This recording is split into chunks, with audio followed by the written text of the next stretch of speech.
Good morning, everyone. Thank you so much for joining me today. My name is Janine McGowan, and I design cross stitch as the blue flower. It's been an intense few weeks here at our house. My husband and I were talking together this week and thinking, why are we so tired?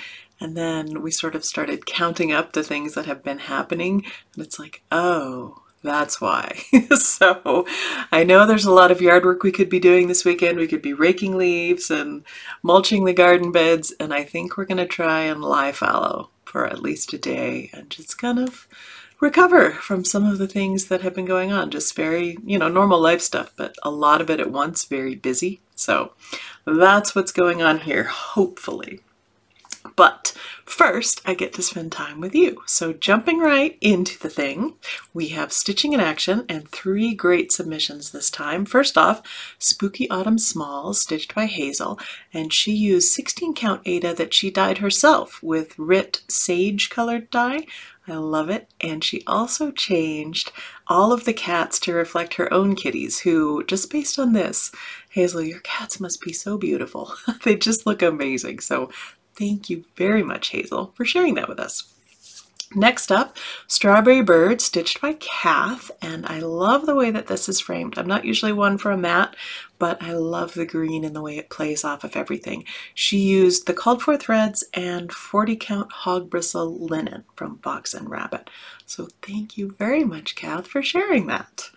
And then last up, we have a really special one this time. This is Night Walk Down, stitched by Anastasia, and of course you can see she takes much better pictures than I do. I need to have her come teach me how to do that.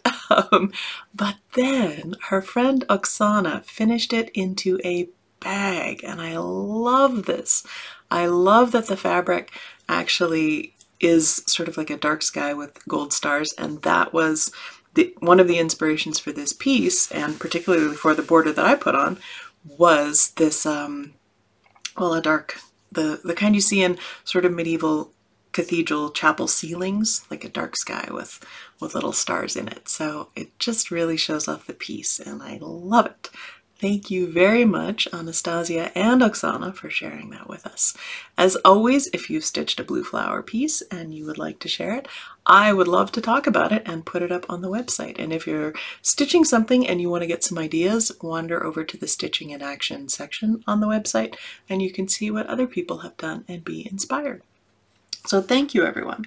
What I'm stitching is not much because I have yet another 2 weeks without really any personal stitching. I haven't been working on the Greyhound Santa, but I did get to ply my needle a little bit doing a little freebie for the Jingle Ball, so that'll be available there. And maybe this weekend, as part of my relaxing, I need to do a bunch of blank squares for the Jingle Ball finishing class with just the edging, so I can show people how to do that. So I may just do a bunch of squares with just back stitching around the edge, and that's nice and relaxing for me as well. And that counts, right? Yeah, that counts. Okay. Stash Spotlight. Instagram totally enabled me because I saw some of the beautiful fabrics from the new Besties line from Tula Pink, and I dashed my little fingers right over to the Fat Quarter Shop website, and I got them. Now, they have a lot of animals, including these beautiful cats. Oops, there we go. My camera's in a different place because I'm working on camera setups for the Jingle Ball, so I'm not ready for where anything is now. But the main reason I got 2 colors of this fabric, is this one, because that is a greyhound. I got the pink version, and I got the green version. Now these have a lot of other dogs in them. It's a great selection, so if you're looking for one of your dogs, chances are it's in there. But of course I didn't want that fabric to be lonely, so I got some fun hippos and this beautiful lion. Look at that. Isn't that gorgeous? And these are not all from the same line, but if you're paying shipping, you may as well. This one, this little hedgehog, look at him. That's so cute. Anyway, so that's my stash spotlight for this episode. On to World Around. Since we're right between Halloween and Thanksgiving, I thought it would be a good time to learn more about pumpkins, because despite having eaten pumpkin many times, I don't actually know anything about them. So we're going to learn together. Pumpkins are a member of the winter squash family, and they're technically considered a fruit because they grow from the flower, but they're a very specific type of fruit, and more specifically a berry, which I had no idea. There are more than 45 different varieties of pumpkins, and they have, I think, some of the best names of plants of all time. You know, some very just descriptive, Queensland Blue or Atlantic Giant, and some really just out there. Probably because they're associated with Halloween. I think a lot of the new ones get lots of fun names. So, lots of different kinds of pumpkins. The very smallest ones, which are maybe the tastiest and the best for use in cooking, all the way up to the Atlantic Giant, which is the largest variety of pumpkin and can grow between 500 and 1,000 pounds in total, could put on 50 pounds a day, which is just shocking to me to think about.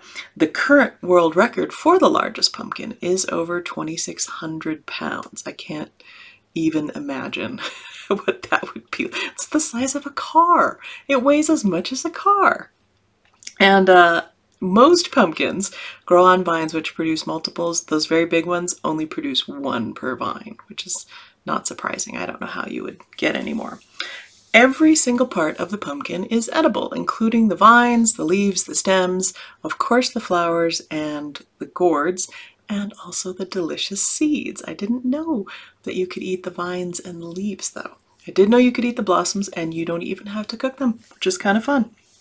Pumpkins originated in Central America and Mexico, and the original native version back thousands of years ago was very small and bitter, but the native populations there bred it selectively so that it became much larger and sweeter until by the time Europeans arrived, it was the staple crop with tons of nutritional value and easy to grow.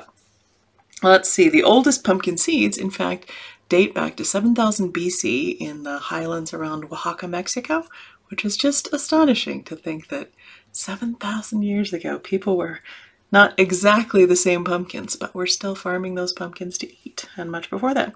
They are currently grown on every single continent except Antarctica, always the odd one out, and they are pollinated often by a specialized type of native bee called a squash bee. So if you want to learn more about squash bees, maybe we'll do that another time.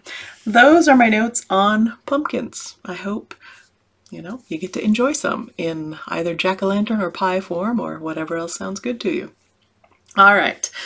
Last video I asked about your spooky season activities. I'm continuing to listen to haunted house audiobooks because I love that. And this video, I wanted to see, do you in fact like pumpkin? I really do. As much as I don't love the pumpkin spice latte because it's, I don't know why, but I don't love it. But I do love pumpkin. I love pumpkin pie. I love pumpkin curry.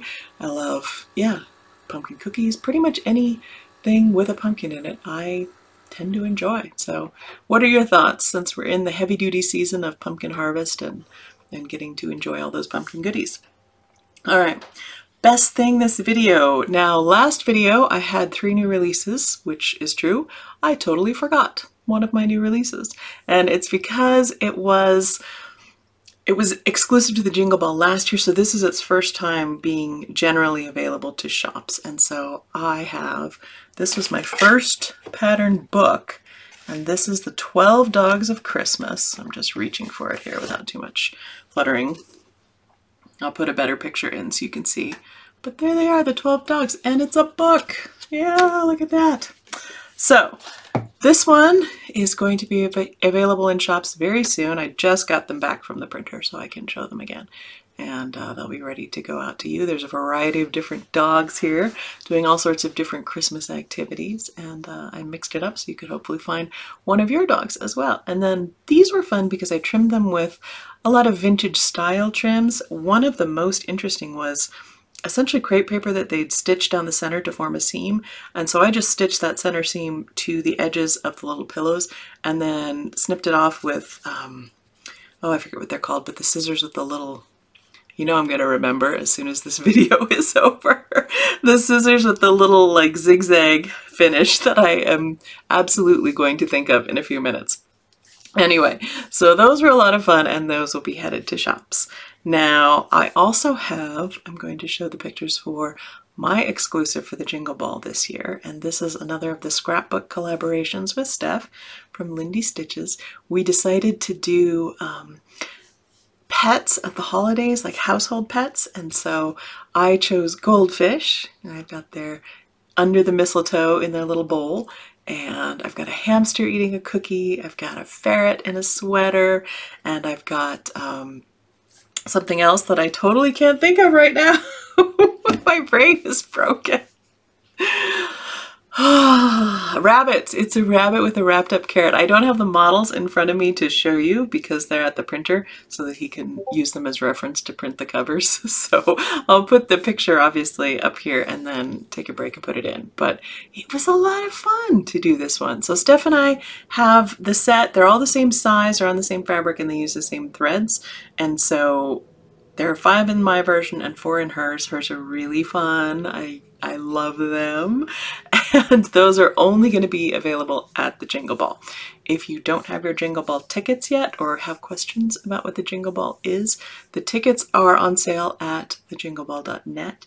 And if you want to go, it's just an online retreat. So you can get in, watch the entertainment videos, do your shopping. The dogs and I tried to do some video last night. They all put their Christmas costumes on and wandered around and then did a little song. So you'll get to laugh at us, as you should, if you go on over to the Jingle Ball. So on to giveaway. Last video I had 3 new releases, and so we have 3 winners. You can pick any one of my charts, including the new ones or even the Jingle Ball exclusive. I don't care.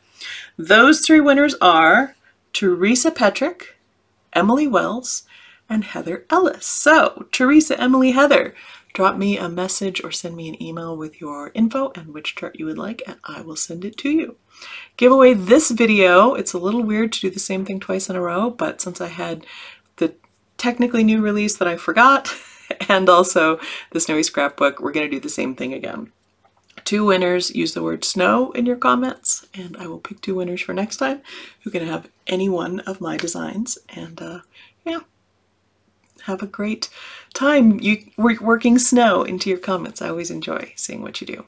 All right, announcements. The Jingle Ball class tickets, I believe, are going to be on sale until the Sunday after Thanksgiving. Some of the teachers may have cut them off earlier. I didn't, so if you want to get a PDF ticket, you can still do that through the Sunday after Thanksgiving. I believe Jingle Ball tickets, entrance tickets, go all the way up through the ball, but I need to check with Steph because I need to make sure on that one. The other announcement is we did have Sunny, the long-haired dachshund puppy, visiting with us this past weekend, which was one of the things on the list of why we were tired, because, you know, when you have a puppy, you have to get up in the middle of the night. And so that was a lot of fun. She was such a dear girl, and it was a real treat to have her with us. So we have an extra long puppy video this time featuring Sunny and also some spooky Halloween music because I can, and it's my puppy video. So I hope you enjoy. Thank you, as always, for spending some time with me, and I hope you have a lovely weekend. I will talk to you again in 2 weeks. Bye.